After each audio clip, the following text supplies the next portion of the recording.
Make sure you like, comment, and subscribe for more spooky stories.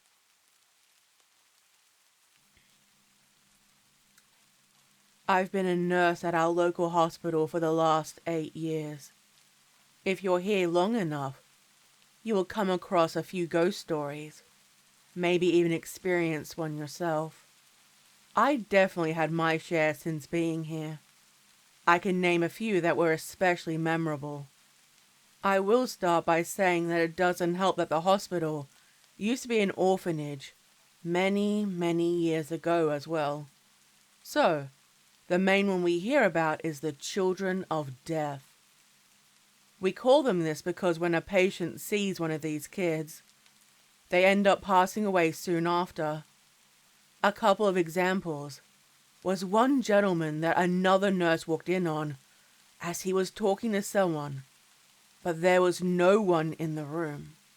The nurse asked who he was talking to, and he said the young girl had just left. He said she had brought in a card, and he pointed at it.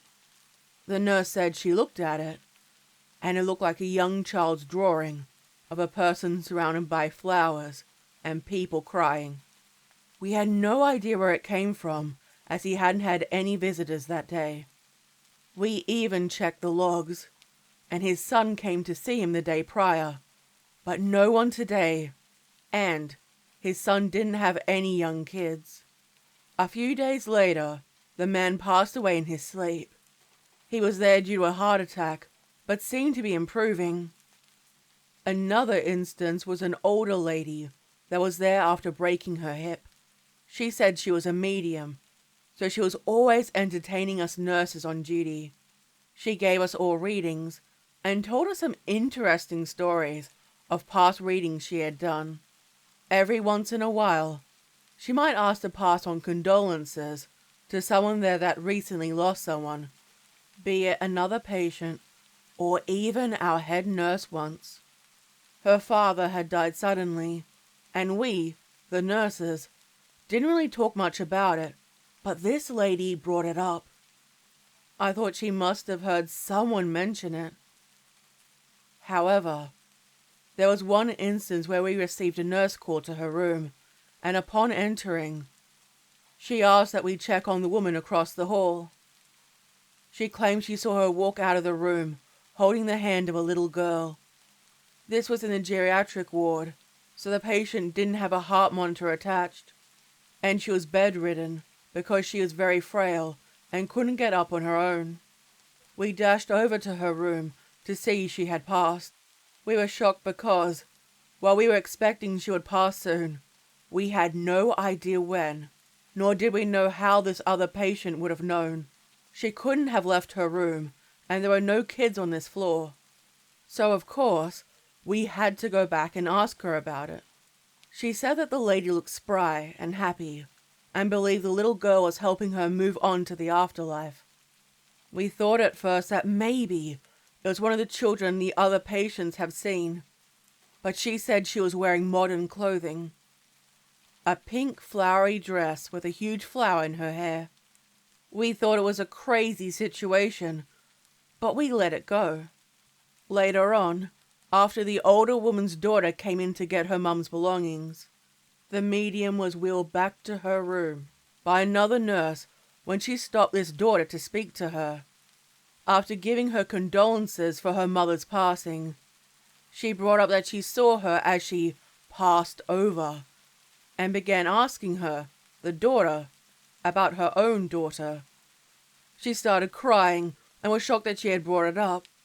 Apparently, her daughter had died after being hit by a car while riding her bike a few years prior. She said she was buried in her favorite pink floral dress with a matching flower clip. She also said her daughter and her mum became very close, as she was her first grandkid, and when they lost her, it broke her heart.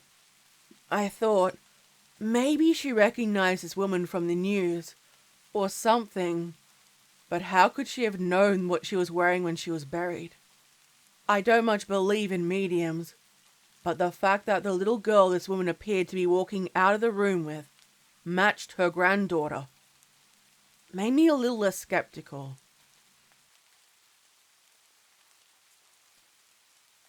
When I was a kid, we had a lovely backyard with a full garden we hadn't built.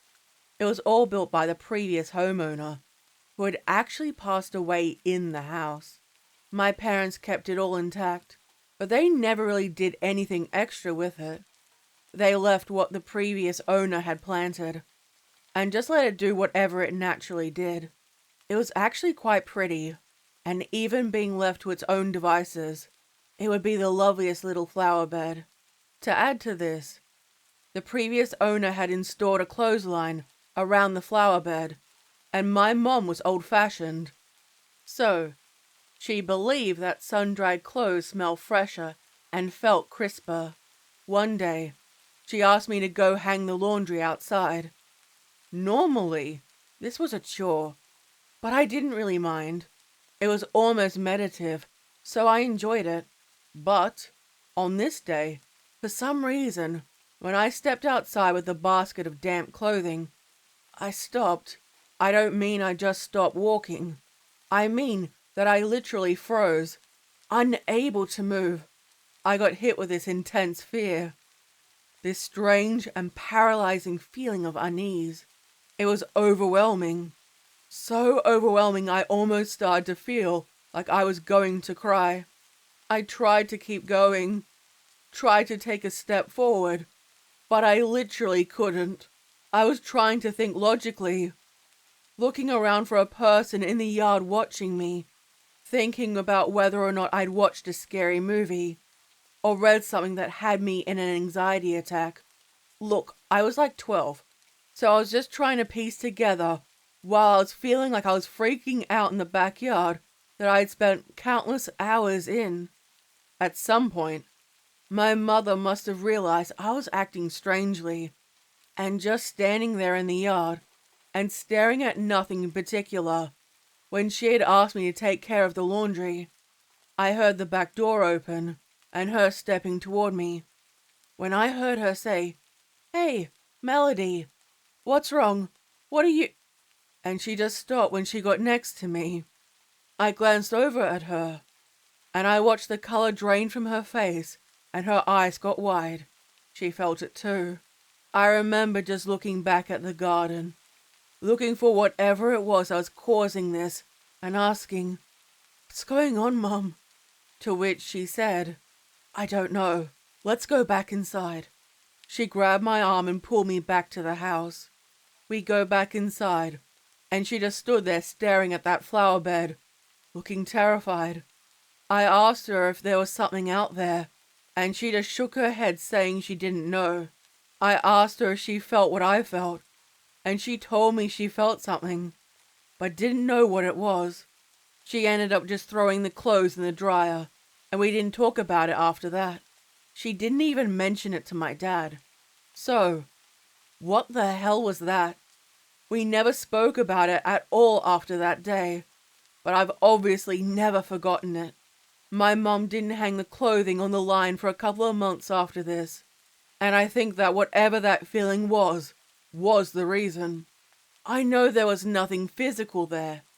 It wasn't like a creep in the yard or some animal or something, complete with pretty flowers in the back. So why were we so freaked out? In the end, I'm chalking this up to something paranormal, because it was not normal. I don't know if it was some spirit in the garden, or some weird messed up shared hallucination, but it was horrifying, and definitely something beyond our understanding.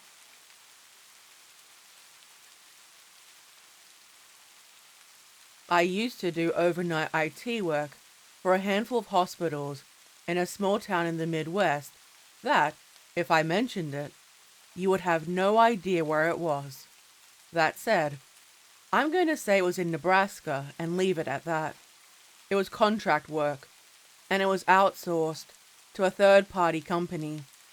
I was just out of my 2-year degree, so I took the first job I got offered. As previously stated, that first job happened to be a contract to hire position during the third shift help desk for a group of hospitals. Basically, I'll be expected to be one of the sites and answer support tickets for this main site, as well as the satellite officers if they came in, which they rarely did. For the most part, I would just spend all my hours at the main hospital and sit in the IT room from midnight to 8 in the morning doing very little. There would be the occasional printer I would have to reset or fix for the overnight nurses, but really, it was a simple job. Now, I shouldn't have to tell you this, but hospitals are typically haunted. And I don't mean like, oh, that's spooky haunted. No, I mean straight up haunted by the spirits of people that died in the rooms and cannot pass on. Honestly, I could probably sit here and type a small novel of all the events that happened, but I think it's best to go with the ones that seriously spooked me. There was one night where I got a ticket for one of those aforementioned printers, which is honestly more hassle than what they are worth. I got called down to help one of the station nurses connect her system to the main printer because it kept giving an error. I get down there. She tells me exactly what the printer is doing and asks how long it'll take. I tell her it'll be a few minutes, and she informs me that she needs to use the restroom. I tell her that'll be fine and that I should have it done by the time she gets back. She walks away and I get to work. After a few moments, I get that weird feeling that someone is staring at me. You know the feeling? That spine chill. I shrug it off and keep trying to get the drivers installed for the printer when I hear someone faintly say, "Excuse me." I look up and see an elderly patient standing in the doorway to their room and staring at me, which, honestly, wasn't a big deal. I was sitting at the nurse's station, and I was the only person standing there.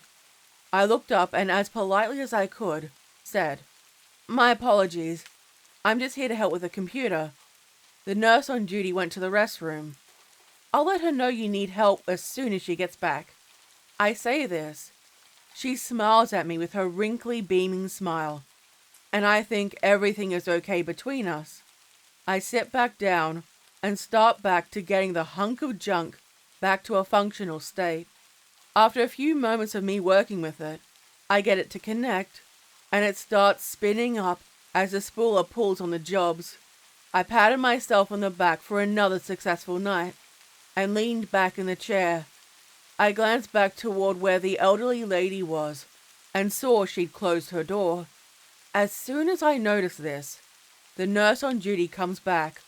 I stand up and let her know that everything is working again, and that it looked like it wasn't going to cause her any more trouble. I then motioned towards the room where the patient was, and informed her that the nice old lady needed some assistance. When I said this, her face literally went pale, and she asked me which room. I pointed to the room with the door closed, and told her that one. She then asked me to describe the old woman. I laugh and tell her that she had glasses, short white hair, and looked to be in her 80s. As soon as I tell her this, she shows what it was that she printed.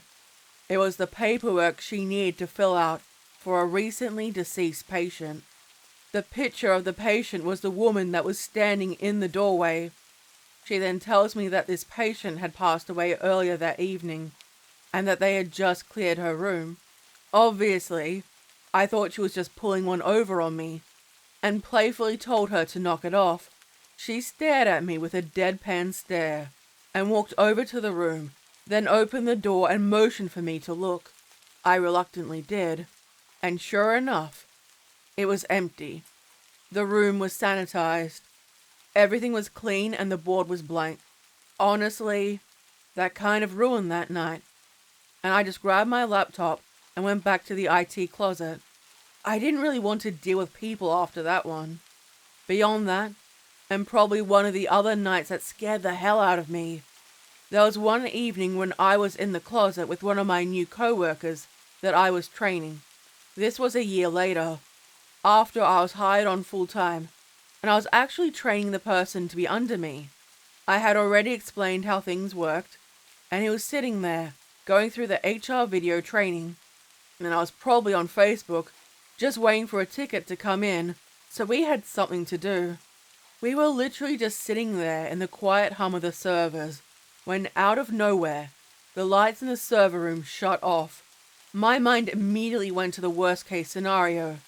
I thought the server room had lost power, which would have been bad.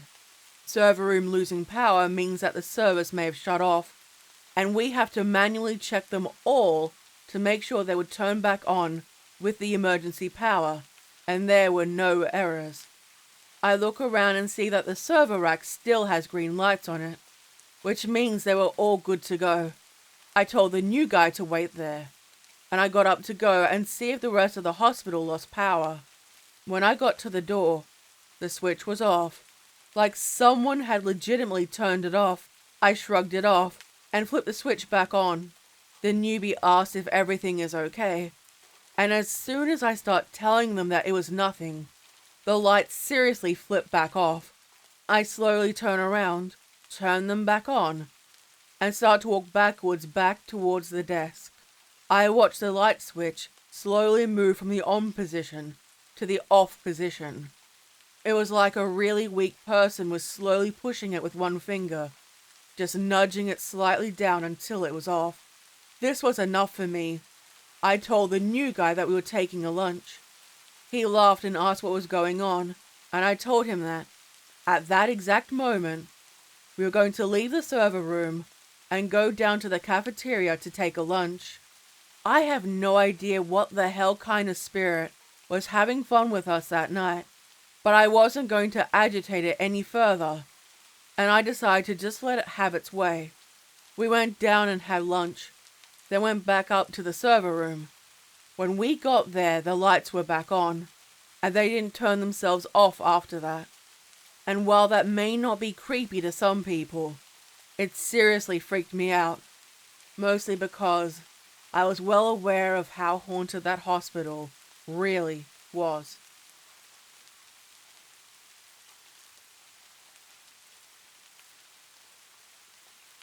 I work at a grocery store in a small town that has less than 1,000 people living in it. Somehow, we managed to keep Walmart out.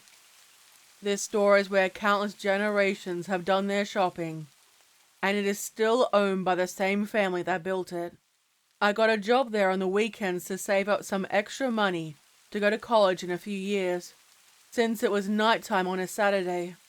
There are many other places I wanted to be. I remember distinctly I was stocking shelves of flour when I heard the bell ring, letting me know someone was in the store with me. Other than myself, Jeff, the night shift manager, and Mark, the cashier. No one was working or had come into the store. Humming to myself, I kept stocking shelves when I noticed the silhouette of a man standing over me. It didn't move, and I felt a chill go down my spine. Not looking up, "Hey sir, do you need me to help you find something?" No answer. I thought perhaps he didn't hear me and repeated the question, only for no answer again. The silhouette was gone, and I thought he must have worked it out on his own. I went back to work, when for absolutely no reason, the box of flour spilled onto the floor, causing a couple of the bags to burst open, allowing the powder to spread everywhere. I coughed, staring in horror at the mess that was my responsibility to clean up, and Jeff came over, standing at the end of the aisle, and yelled at me to get it cleaned up. I rushed to finish what I was doing when that same silhouette was standing over me again. "Hey, did you knock that over?" I looked up, wanting to get a look, and under the fluorescent lights, there stood an extremely pale man. I'm talking deathly pale. He wore a suit that just looked grey and washed out of color. He didn't have any distinctive features other than looking just not right. With how close he was, he should have left footsteps in the flour, and when he walked away, I noticed he left none. I hurried to clean up as quickly as I could, not telling them what happened, and making a muttered apology to Jeff when I gathered my things to leave. When I heard the doorbell ring, The doors slid open, and Mark called out about the doors glitching again. I asked him what happened. He said earlier in the night, the automatic doors opened, but they didn't open for anyone, and it happened later on again, with no one walking through. I asked him if he saw a deathly pale man enter the store, and he answered with a bored, "Who?" I didn't even waste my time asking Jeff. That is my story about the grocery store ghost. I don't know why he came in or tried to speak with me. From what I know, he hasn't been back since. I wondered if I imagined it out of being bored or overtired. I've heard that it can happen to people sometimes. All I know is that I'm happy I wasn't alone in the store that day. I hope you enjoy this story. What did you think of it? Let me know what you thought in the comments section down below. Don't forget to stab the like button, subscribe, hit the bell and leave a comment. This video is made with the support of my incredible channel members, Patreon subscribers and all my viewers. Thank you so much for supporting me. Don't forget to check out my social media accounts below, including my merch. Stay safe, my little spooklings. And remember, I'll be watching you.